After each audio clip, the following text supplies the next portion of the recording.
Loji Tondano adalah salah satu peninggalan sejarah masa penjajahan Belanda. Berbentuk rumah panggung 19 kali 30 meter dengan tinggi 14 meter, memiliki atap seng dan dinding papan.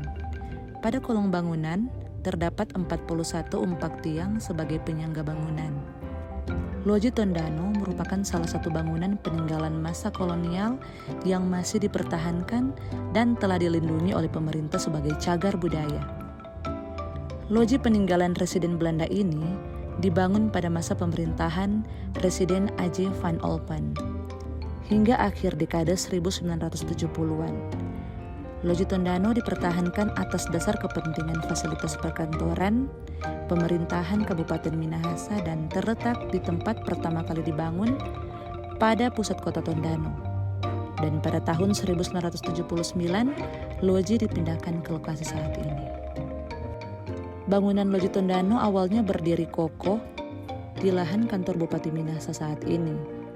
Pada tahun 1979, Bupati B.G. Lapian merekomendasikan untuk dibongkar dengan alasan karena di tempat tersebut akan dibangun kantor bupati yang baru.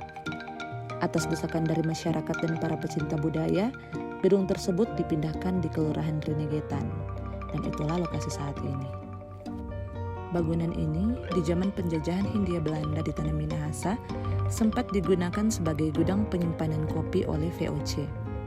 Selain itu, digunakan sebagai tempat pelaksanaan acara atau upacara penting dalam kegiatan setiap pemerintahan saat itu, dan juga sebagai bangunan pejabat tinggi Hindia Belanda atau tempat tinggal kepala distrik. Jadi itu adalah sedikit informasi mengenai Loji Tondano. Nah guys, ini menjadi sumber kebanggaan dan identitas bagi komunitas lokal, khususnya warga Minahasa, serta menjadi daya tarik bagi wisatawan yang ingin memahami lebih dalam tentang sejarah dan budaya daerah kita. So, mari kita bersama-sama melestarikan cagar budaya dan setiap cerita yang terkandung di dalamnya.